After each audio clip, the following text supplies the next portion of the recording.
우리가 하나님께 헌신하지 않으면 우리는 다른 것에 헌신하게 돼 있어요. 중독과 우울과 상처가 다음 세대의 세 가지 키 단어예요. 다음 세대는 이 세 가지 중에 무조건 걸리게 돼 있어요.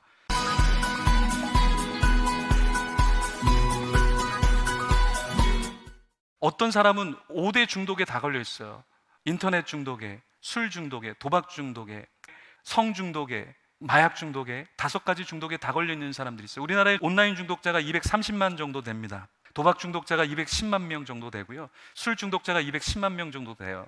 그리고 성 중독자가 200만 명 정도 됩니다. 마약 중독자가 50만 명, 최근에 보고가 53만 명. 그래서 우리는 약 1000만 명 정도를 중독자라고 봐요. 근데 문제는 무엇이냐면 우리는 하나님께 헌신하지 않으면 중독에 헌신하게 돼 있다는 거예요. 수많은 젊은이들이 중독에 헌신돼 있어요. 중독에 빠져 있으면서 자기가 중독인 줄은 몰라요. 중독에 빠져 있기 때문에 예배에 나오지 못한다고, 헌신으로 나오지 못한다고. 왜? 중독의 쾌락 맛 때문에 하나님이 주시는 임재의 맛을 보지 못한다라는 거예요. 그래서 다음 세대는 세 가지 때문에 하나님께 헌신하지 못하는데, 첫 번째가 중독이라는 거예요. 두 번째가 무엇이냐? 우울이에요. 그냥 계속해서 우울해요. 비교해서 우울하고, 부모님과도 비교해서 부모님의 부를, 부모님의 그 지식을, 부모님의 사회에 유지해야 될 그러한 자리를 자신이 하지 못하는 것에 대한 우울함이 우리 자녀에게 굉장히 많아요. 저도 강남구 송파구에서 사역을 해봤는데요, 리더들인데 우울증 있는 친구들이 굉장히 많았어요. 목사님 저 정신병원 갔다 왔어요 하는 리더도 굉장히 많았어요. 이 시대가 끊임없는 비교, 부모와 비교하고, 자녀 사이에 비교하고, 친구들과 비교하고, 끊임없이 사회에서 비교당하고 학교에서 비교당하는 다음 세대, 우리 젊은이들이에요. 그래서 이 우울에서 우리 다음 세대가 나와야 합니다. 또 하나는 상처예요. 아주 작은 것에도 굉장히 큰 상처를 받는다라는 거예요. 이게 다음 세대의 특징이에요. 예수님께서는 십자가를 지러 오셨잖아요. 근데 우리 다음 세대는 십자가가 아니라 바늘에 찔려도 힘들어할 정도로, 누구의 말에 찔려도 힘들어할 정도로 아파하는 다음 세대가 굉장히 많다라는 거예요. 우리 기성세대도 부모 세대도 여전히 마찬가지겠죠. 지나가는 화살을 그냥 지나가게 하면 되는데 그것을 잡아다가 가슴에 꽂고 네가 나한테 화살을 쏜 거야, 네 말이 나를 죽인 거야. 2018년 8월 18일 8시 18분 18초 네가 나에게 이야기한 거야. 18 계속해서 얘기한다라는 거예요. 그러면서 지우지 않는 거예요. 내가 너를 기억하고 있어. 네가 그때 얘기한 거 난 평생 지우지 않을 거야. 그리고 나는 오늘도 괴로워, 너 때문에. 이거는요, 젊은이만 그런 게 아니라 선교사님도 그렇고 목회자도 그렇더라고요. SNS에 올리는 글이 너무 우울해요. 나는 여전히 우울하다, 나는 여전히 피해자다, 나는 여전히 사람들이 인정해 주지 않는다. 늘 그게 똑같아요. 1년 됐다, 2년 됐다, 3년 됐다. 언제까지 그걸 해야 될까요?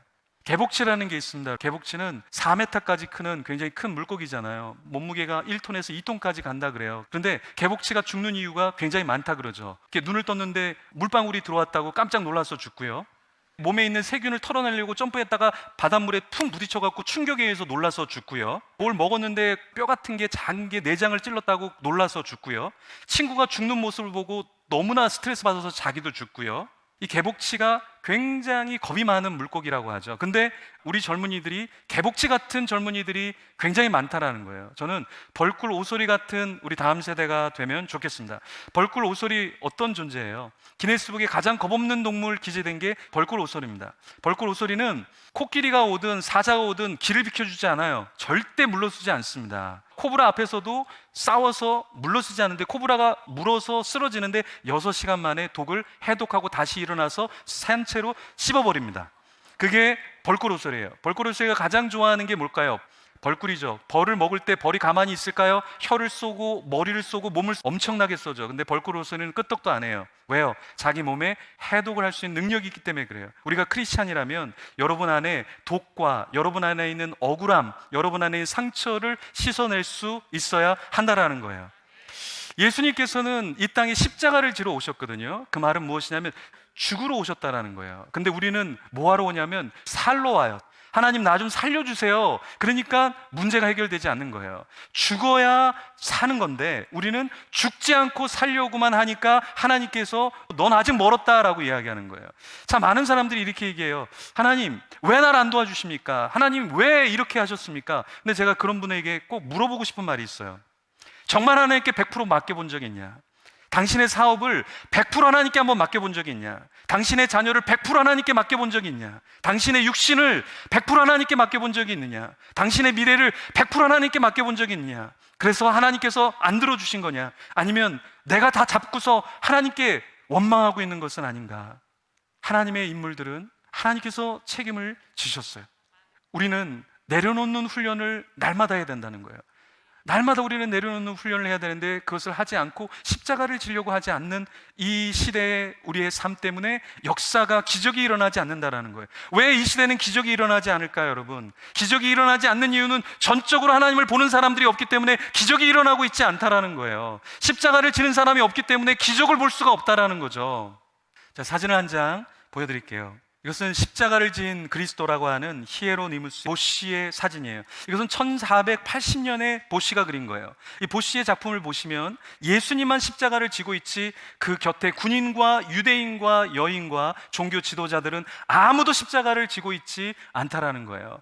사실 이때는 15세기, 16세기의 화풍은 미켈란젤로, 라파엘로, 레오나르도 다빈치 같은 화가들의 화풍은 무엇이냐면 여러분들이 잘 아는 그냥 천사가 나와 있는 그림, 혹은 예수님이 성모 마리아에 안겨 있는 그림, 이 그림을 그릴 때 보시는 어떤 그림을 그렸냐면 그 중세 시대의 신앙인의 삶이 그렇게 평화롭고 아름다운 것이 아니라 십자가를 아무도 지려고 하지 않는 그 중세 시대상을 그려 넣었던 거예요. 저는 이 그림을 보면서 중세보다 지금 우리가 저 모습을 하면서 살아가고 있지 않는가, 그런 생각을 했습니다. 여러분은 어떤 십자가를 지고 있나요? 왕은 왕으로서 짊어져야 할 왕관에 무게가 있다라고 이야기하죠. 여러분, 신앙인은요, 신앙인으로서 짊어져야 할 무거운 신앙의 십자가가 우리에게 있다라는 거예요.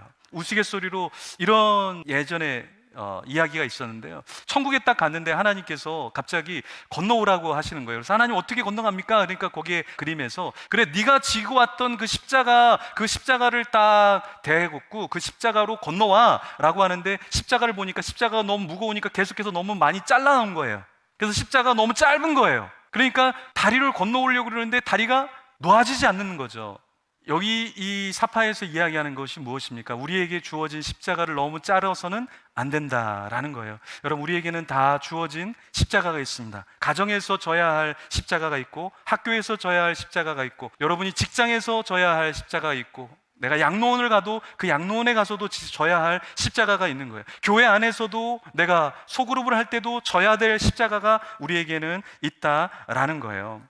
우리 교회가 이렇게 무너지고 어려워진 이유는 무엇이냐면 십자가, 헌신, 충성이라는 단어가 교회 안에 사라져 버렸다라는 거예요. 저는 제자 오카눔이라는 영화를 보면서 굉장히 많이 울었습니다. 그래서 제자 오카눔 다음에 나왔던 영화가 광인 오카눔이라고 하는 영화가 또 있었어요. 그 영화를 볼 때는 정말 울지 않으리라, 너무 많이 울었기 때문에 내가 울지 않으리라 이를 물고 영화를 봤는데요, 울 수밖에 없었어요. 왜 그때 울었냐면 오카눔 목사님이 이런 설교를 하시는 장면이었는데, 왜 한국교회가 이렇게 망하게 됐느냐, 왜 한국교회가 이 모양이 됐느냐라고 했을 때 1930년대, 1940년대, 1950년대는 우리 목회자들이 강단에서 헌신을 설교하고 충성을 설교하고 십자가를 설교했는데, 산업화가 일어나면서 1960년, 70년, 80년에는 우리가 부흥을 이야기하고 축복을 얘기하고 편의를 이야기하고 그것을 이야기하면서 교회의 십자가의 정신이 사라졌기 때문에 한국교회는 이렇게 무너질 수밖에 없다라는 그 말을 하는데, 너무 찔려서, 너무 공감이 돼서 엉엉 울었습니다. 여러분,